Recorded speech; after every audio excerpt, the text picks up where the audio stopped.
नमस्कार दोस्तों, मैं सोम कुमार मिश्रा देश की राजधानी दिल्ली से। इस वक्त जो मेरे साथ शख्स मौजूद हैं वो कहीं ना कहीं अपने आप में एक अलग नाम, एक अलग पहचान है। इनका नाम हुआ नीरज तिवारी। सर, आपकी जन्मभूमि कहाँ है? ये बिहार मेरी जन्मभूमि है और हम लोग दिल्ली में कई वर्षों से हैं। तो अब तो दिल्ली पूर्वांचल के अध्यक्ष भी हम रहे, प्रदेश में मंत्री रहे, पार्टी ने विभिन्न दायित्वों पर रखा, पार्टी में काम करते हैं। आपकी कर्म भूमि कहाँ रही है? कर्म भूमि तो दिल्ली है। बिल्कुल। 1200 किलोमीटर से चल के, बिहार की जन्मभूमि से चल के दिल्ली के कर्म भूमि में अपना एक अलग नाम पहचान बनाने का काम किया है। ये तमाम पुरस्कार देख सकते हैं दोस्तों, छठ पूजा महासमिति, सरस्वती पूजा, अन्य तमाम पुरस्कार हमारे पीछे दिख रहा है। ये नीरज तिवारी भैया का कहीं ना कहीं सम्मान का प्रमाण है कि इन्होंने ये इज्जत मान सम्मान कमाया। सर, बिहार में नवंबर में चुनाव है और इस चुनाव को आप किस नज़र से देखते हैं? देखिए, बिहार में चुनाव जो है वो बिल्कुल भारतीय जनता पार्टी का एनडीए की सरकार बनने जा रही है।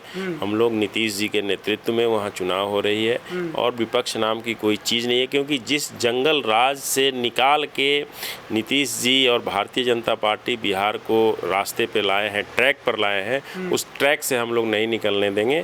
क्योंकि लोग जानते हैं उस दर्द को, किस तरह से वहाँ माफिया राज, गुंडा राज और जंगल राज में तब्दील कर दिया था राजद के लोगों ने, और लोगों को पलायन का शिकार होना पड़ा, जहाँ से लाखों छात्र, नौजवान, उद्यमी, स्टार्टअप करने वाले हमारे छात्र हो या शिक्षा जगत से हो, स्वास्थ्य जगत से हो या बिजनेस जगत से हैं, लोगों को लूट के भगाया गया था। लेकिन सर, ये बताइए, मोदी जी ने कहा था बिहार को विशेष राज्य का दर्जा मिलेगा, वो अभी तक नहीं मिला। देखिए, विशेष राज्य की दर्जा की हम, जहाँ तक मेरी समझ है, हम एक तरह से उस प्लेटफॉर्म पर चल पड़े हैं जो इस बार भारतीय जनता पार्टी और जदयू की सरकार बनने के बाद जनता ने अगर हमें पूर्ण बहुमत देती है पूरी तरह से, तो हमें नहीं लगता है कि इतना विकास हो जाएगा। आज हमारे देश के यशस्वी प्रधानमंत्री बिहार में के दौरा पर गए हुए हैं, आज भी उन्होंने लगभग 1400 करोड़ का घोषणा विकास के लिए किया है। तो मेरा मानना है कि पुनः भारतीय जनता पार्टी एनडीए की सरकार बनने के बाद हमें इस दलील से थोड़ी दूरी बनाना चाहिए। मुझे विश्वास है कि बिहार को मतलब विशेष पैकेज की ज़रूरत नहीं, विकास की ज़रूरत है, और विकास इतना हो जाएगा कि हमें विशेष दर्जा देने के लिए हमको लगता है कि ज़रूरत नहीं पड़ेगी। बिहार में किन मुद्दों पे चुनाव होता है सर? बिहार में देखिए, जो हमारे विपक्षी दल हैं, जैसे लालू जी हैं जिनका दल राजद है, या और भी जो दल हैं जैसे कांग्रेस है, या वहाँ पे स्थानीय कुछ दल हैं, कम्युनिस्ट हैं और माले है, या जो भी छोटी मोटी दल है, वो लोग तो जाति के नाम पर, संप्रदाय के नाम पर राजनीति करते हैं। लेकिन भारतीय जनता पार्टी और एनडीए की जो वहाँ मुद्दा है, एक ही मुद्दा है कि भारत के यशस्वी प्रधानमंत्री 2047 में इस भारत को विकसित राष्ट्र बनाना है, साथ ही साथ बिहार को भी विकसित राज्य बनाना है। इसी मुद्दा को लेकर हम लोग जाएंगे और विकास की नदी बहेगी। सुरक्षा और शिक्षा और स्वास्थ्य, इसको हम लोग सर्वोपरि मान के चलेंगे। लेकिन तेजस्वी यादव जी कहते हैं 25 महीने की हमारी सरकार रही, हमने नौकरी देने का काम किया, रोजगार देने का काम किया। नीतीश कुमार जी ये बुजुर्ग हो गए हैं, ये खटारा गाड़ी हो चुकी है, इसको रिटायरमेंट की ज़रूरत है, इसके ऊपर क्या कहिएगा? तेजस्वी जी को तो मैं एक ही चीज़ बोलूँगा, तेजस्वी जी जो व्यक्ति जिनके माता पिता दोनों प्रदेश के मुख्यमंत्री रहे, एक झाड़ू लगाने वाले लोग भी, चाय बेचने वाला लोग अपने बाल बच्चों को पढ़ा के ग्रेजुएशन करा देते हैं, शिक्षा देते हैं, तो उस आदमी से वो बिहार क्या उम्मीद करेगा जिस व्यक्ति के माता पिता दोनों मुख्यमंत्री रहे और वो प्लस 10th नहीं पास कर पाए। ये दुर्भाग्य है बिहार के लिए, ये दुर्भाग्य है बिहार के लिए कि ऐसे लोगों का नेतृत्व मिल रहा है और ऐसे लोग अपने पार्टी के चीफ बन रहे हैं और वो सरकार की बात करते हैं और विकास की बात करते हैं। तो मेरा मानना है कि जो भी बिहार के समझदार छात्र, नौजवान, किसान या व्यवसायी हैं, वो समझ रहे होंगे कि तेजस्वी जी किस लिए सत्ता में आना चाहते हैं, ताकि पुनः उस बिहार को बर्बाद के रास्ते पर ले जाए, जो खुद 10th नहीं पास कर पाए। और वो भी ऐसा नहीं कि उनको कोई अभाव था, मैं ये नहीं बोल रहा हूँ, क्योंकि ये मनसा नहीं था उनके परिवार का, इंटेंशन नहीं था। आप बताइए, आप पत्रकार हैं, कि कोई भी व्यक्ति सबसे पहले क्या चाहता है, एक गरीब मजदूर भी चाहता है कि मेरे बाल बच्चे कम से कम 10th पास कर ले, शिक्षित हो जाए। नौकरी मिलना एक अलग चीज़ है, लेकिन शिक्षित होना एक अलग विषय है। तो आपके माता पिता दोनों व्यक्ति, आपके मामा, दोनों मामा सांसद थे, आपके और भी रिलेटिव जो थे विधान पार्षद थे, मतलब आपके परिवार में माता पिता मुख्यमंत्री के अलावा आपके मामा भी सांसद रहे, लेकिन आप 10th नहीं पास कर पाए। इससे ये साबित होता है कि आप लोगों को शिक्षा, विकास और स्वास्थ्य से कोई मतलब नहीं है, बस लूट के लिए सत्ता चाहिए। ये गलत चीज़ है, ऐसा नहीं होना चाहिए। तो एनडीए की सरकार अगर बनती है सर, तो किस प्रकार से रोजगार देने का काम करेगी? देखिए, हम रोजगार का सृजन करते हैं। देश के प्रधानमंत्री ने हमेशा ये बात बोला है कि रोजगार देने से ज़्यादा इम्पोर्टेंट है रोजगार का सृजन करना।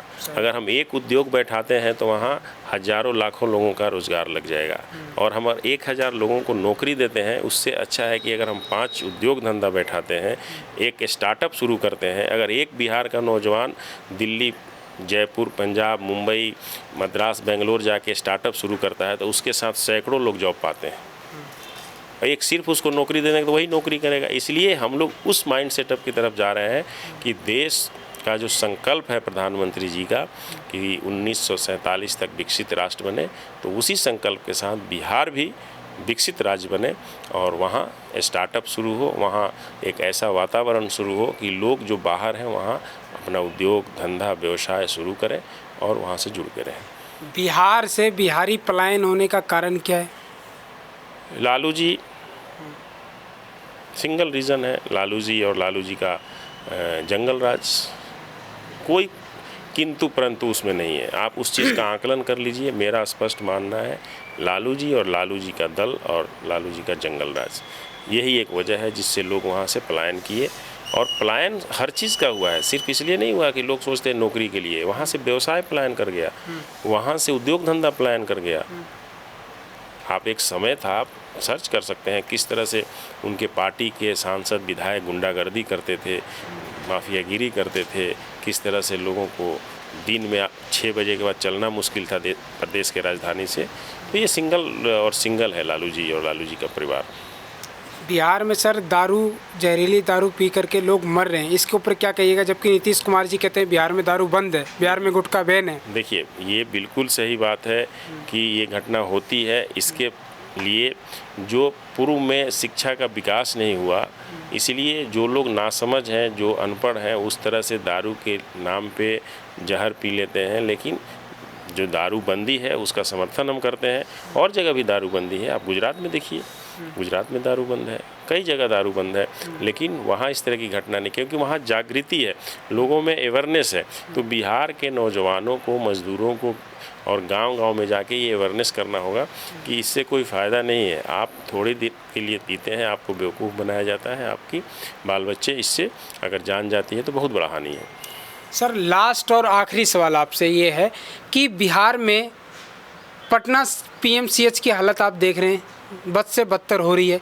वहाँ शिक्षा मंत्री है लेकिन उचित शिक्षा नहीं है, वहाँ स्वास्थ्य मंत्री है, उचित स्वास्थ्य नहीं है, वहाँ रोजगार मंत्री है लेकिन उचित रोजगार नहीं है। इन सब का कारण क्या है? और पटना पीएमसीएच की आए दिन वीडियो वायरल होती रहती है, वहाँ पे सर स्ट्रेचलर का जो उस पर ले जाते हैं उससे 50 रुपये लेते हैं, 100 रुपये लेते हैं, और मीडिया वालों से बदतमीजी की जाती है।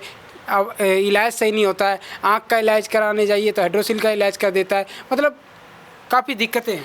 ये देखिए, पटना पीएमसीएच जो है, एक समय था कि पीएमसीएच देश के सर्वोच्च चिकित्सा महाविद्यालयों में उनका स्थान आता था। अभी मैं गया था वहाँ पे, पटना पीएमसीएच का 100वां जयंती था, उसके लिए बहुत बड़ा पैकेज की घोषणा हमारे देश के स्वास्थ्य मंत्री और भारतीय जनता पार्टी के राष्ट्रीय अध्यक्ष माननीय श्री जेपी नड्डा जी ने घोषणा किया है। और अभी उस 100वां पीएमसीएच के 100वें जयंती पर जाके, और आप जाकर देखिए, जब से हमारी सरकार बनी है तब से उसमें लगातार सुधार हो रहा है। ये बात आपका कहना सही है कि पिछले कई वर्षों से हम विपक्ष में थे तो हम कुछ नहीं कर पा रहे थे, लेकिन स्वास्थ्य और शिक्षा व्यवस्था जो है वहाँ बिल्कुल चरमरा गया था। लेकिन हम लोग धीरे धीरे उसको पटरी पर लाए हैं, और आगे आने वाले समय में जो हमारे देश के प्रधानमंत्री का विज़न है, उस विज़न के तहत पटना भी और बिहार भी उन राज्यों के मुकाबले शिक्षा, स्वास्थ्य और सुरक्षा में आगे बढ़ेगा जैसे देश के अन्य राज्य। चलिए, बहुत बहुत धन्यवाद नीरज जी आपका, आपने अपना अहम समय दिया।